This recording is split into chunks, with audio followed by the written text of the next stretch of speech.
Wow, it seems like every other video is about moving and leaving the United States since the election results a week ago. I'm gonna share my 15 years of experience, pros and cons, living in the Caribbean, Central America, and why a year ago I moved back to the US. Hey everyone, welcome. I'm Lily. If you're new here, this is my channel, Tourism Lens. Today, we're gonna talk about moving abroad. So, should you do it? Should you not do it? I'm going to start by telling you a little bit about why I left the US in the first place about 15 years ago. So I was a little bit ahead of this wave that we see now. It is a digital nomad wave since the pandemic, actually. And at the time, I was a full-time attorney at a really prestigious law firm in the DC, Maryland area. I was making big bucks. To me, it came to a point where I realized that my life in the United States was really centered around material. It was very superficial in the DC area. Every time you met somebody, it was about like what you did or where you live. It's very hard to have really genuine friendships, even though I did have some very good friends when I lived here for many years. And I felt very lonely. And that's the truth. As much as I had my, I was a social butterfly, I had people around me, I had friends, I had events, I had my side businesses, I also had my full-time job, I lived a pretty good life, but I felt really sort of isolated. I didn't know how to explain it. And I also found the dating life horrible. Absolutely horrible. And I'm sure that played a big part too, if I think about it now, 15 years ago. I'm married now, so I quickly forgot about all that, but it was just a lonely experience. I decided that I wanted to live my life on my own terms, figure out what I really love to do, and live abroad, because I always wanted to go back to living abroad. I grew up abroad. I grew up in West Africa. I lived in England for a while, and then came to the United States. So I always had this like mixed background if you look at my previous videos. But yeah, so I always wanted to go back and live abroad as an adult and figure out what I wanted to do. I had no idea what I wanted to do. It just came to a point where I just couldn't hack life here anymore. I just found zero joy in being in the United States, and I decided to leave. So I've lived in Jamaica, Belize, the Dominican Republic, and I've also spent about 2 months in Grenada. I love the Caribbean because it reminded me a lot of where I grew up in West Africa. There were a lot of like commonalities, but I also love the fact that it was close to the US, so that if I needed to go visit my parents and family, I was, just a flight away, very short flight away. What I did was I would go for winters and spend my winters there, and then about, 5 months or 4 months, and then come back to the US. And then so on and so forth. I did that for a while until it made it really full-time to be abroad. I want to go through the pros and cons. Jamaica was fantastic for a winter escape. So if you're a winter bird, that's a great choice for, say 3 months. Belize is phenomenal if you're into culture and the outdoors. I mean, there's so much nature there and so many festivals, events. Here's the thing I didn't love about Belize. I managed to make some really good friends there, but I will say I also felt pretty lonely there. There's this thing, I think, with Belizeans that they're extremely friendly, they're hospitable and all of that, but I think they're more reserved. And so you can get close, but only up to a certain point. At least that's what I felt. Like it was like there's a wall at some point, and you're never really truly one of them. In fact, they have a saying that says something like, if you're born there, you're born there. That means like, if you're born in Belize, you're Belizean. If you're not, you're not. Like, it's very like that. Like the subconscious is definitely present when it comes to that. But I love it there, and I would go back, and I know people there who I admire and respect and love. In terms of living in the Dominican Republic, I do think that was the one place where I truly felt accepted, where I felt like they don't mind, people from other countries. I mean, it was colonized just like other islands in the Caribbean, but for some reason the level of resentment isn't there, except for now with the Haiti migration situation, but that's a whole other topic. So I felt much more comfortable there. I loved the culture. I loved my life there, especially when I was in Santo Domingo. Santo Domingo is like the capital of the DR, it's the cultural heart of the country, where you have all these, cultural institutions, cultural events, museums. It's pretty international too. It does have expats who come from other countries to work in different industries, not just travel.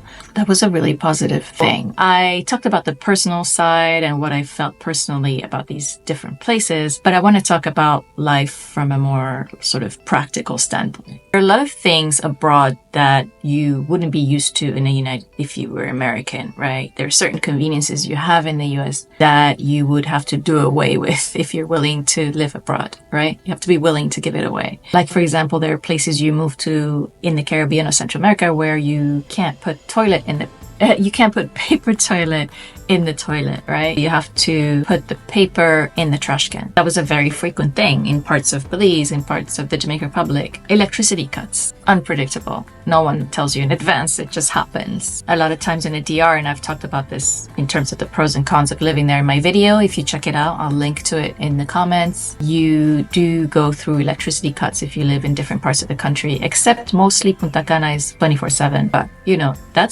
that's kind of an annoyance if you're a digital nomad and you depend on having internet. Safety, I would say, is nowhere you go is safe. I mean, that's just the truth. Nowhere you go is safe. Whether it's in the US, whether it's in the Caribbean, you always have to watch your back. One thing I will say though, as a female, I found myself watching my back more often than not living in these different places. And I think it's not, it's a global thing, crime is up since the pandemic, and you just have to be a lot more vigilant, a lot more careful, and that was a bit unnerving. Also knowing that if something did happen to me, it would probably be no real recourse. Like the justice system, people complain about the justice system in the United States, and I agree it's flawed, but it's even worse abroad. It's abroad in places like the global south. I've seen so many things. I could tell you stories for days that I've heard of. But, and as I get older, these are things that I think about. Health coverage is much more beneficial abroad. That's true. It's cheaper. Medical care is cheaper.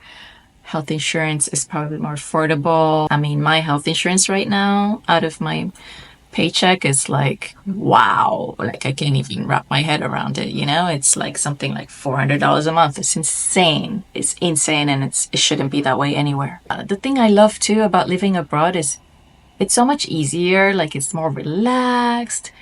Your life doesn't revolve around news 24/7. I mean, for me, I'm a journalist, so I have to keep an eye on the news. But I did less so overseas. I didn't feel like I needed to be glued. And here, it's like you can't even escape it in the US. Look at the amount of headlines already since last week's elections. It's like mind-blowing. The guy's not even president yet, and they're already like, wow. It's overwhelming, stressful, and you have to make conscious choices to avoid all of that. But abroad, it's just not like that at all. And I feel like, at least not in the places that I've been. I've not lived in Asia. I've been to Asia, but I haven't lived there. And same for Latin America. I have been there. I've not lived there. But I suspect it's not that much different from the places that I experienced. One of the biggest advantages of living abroad in places like the Caribbean or Central America is that the costs of living are much lower, which means that you'll save much faster. Like if you're somebody who's working remotely, like I was, you will save so fast. It's incredible. I mean, I remember we bought a car when we were in a DR. We were saving for a car, and I was able to save my part for that really quickly. I mean, less than like 4 months. That would never be possible in the US, right? Unless you're like rich. You have to remember that it's not just about low rent, low living expenses. Yes, that's great. But what else are you getting that will add to your quality of life? Do you have access to really good services? Do you have access to good health programs? Do you have access to public activities like a really good library you can go to just get out of the house, or, you don't have to always be at the beach, cultural activities around you, institutions, things like that really enrich your life. I don't know. It depends what's important to you, and you have to decide what matters. And that's really my point, is that it's not going to be the same for everybody. You have to decide what's right for you. For me, it became extremely kind of difficult to feel safer, but also to feel like I had things to do beyond going to the beach. Everything was just a bit difficult. Even going to a public park in the Punta Cana area was like was not a thing. There is no public park. It's for rich people. That whole area is for rich people. And it kind of annoys me when, you have YouTubers who talk about Punta Cana like it's like paradise and oh my God, you're gonna have it's so great for kids and it's so this and that. Well, depends. Like, are you talking about like rich kids? Yeah, sure. Let's be honest here. Like, it's not for everyone and not everyone can afford that lifestyle. So I think it's important to point that out. Like, what kind of lifestyle are you looking for? If it's high end, you'll find it in many, many places. If it's on the low end, you have to be willing to give up some real comforts. I would have loved to try living in Europe. I've been to Europe many, many, many times. There was a time when I used to spend time in France, in Paris. I would spend the summer there. I would probably consider that in the future. I don't know. So why did I return to the US? It's funny how your mind evolves, As time progressed and as I spent more and more time, abroad, and it was 15 years, I became really tired of some of the things I did not have access to, including really great work opportunities, travel opportunities that I was being offered, and also just not being close to my family. The biggest thing was my father was diagnosed with dementia, unfortunately, a few years ago, and it just felt like I was too far away and I wanted to be there. That was one of the main decisions why I decided to come back to the United States. And my husband and I also wanted more opportunities for ourselves on a professional level and a better quality of life, I want to say. Honestly, yes, life is definitely more expensive. It's been sticker shock. Honestly, I think we spend about 3 times what we used to spend in Dominican Republic. I'm not saying we're going to do that forever, but for right now, it works. That's what I can say. For right now, the US is the right place for us. And I'm okay with being here. I am taking advantage of all of the resources that I need that I haven't had in the past decade. Not the spending or whatever, but just things that will help me build my business even more.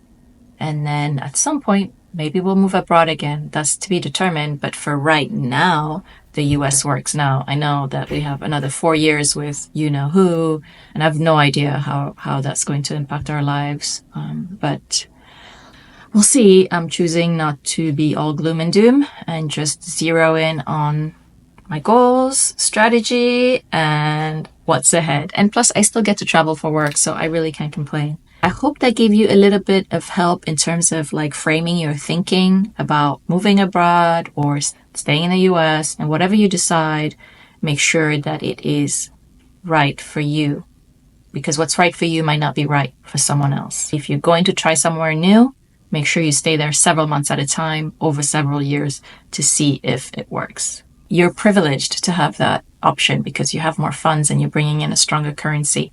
So think about where you're moving to, and, understand that wherever you move to, you're going to have a positive impact because you're spending money in the local economy, but you're also probably going to be driving up prices because when people know that Americans are coming in, they're going to drive up the rents, and locals are not going to be having their lovely neighborhood that they've loved for years. And personally, I've never wanted to be a part of that. I always made sure I moved to specific areas that didn't have this major gentrification problem, at least not on the street that I choose, If you love this video, let me know, like, subscribe, and share in the comments. What do you think? Are you trying to move out of the US? Or did you come back recently, and why? I would love to hear your reasoning. Anything else I haven't mentioned about living abroad that others might want to know, drop it in the comments. And don't forget to subscribe. Every Sunday, 9 a.m. Eastern is a new video. Thanks for watching Tourism Lens. Great to have you, and I'll see you next time.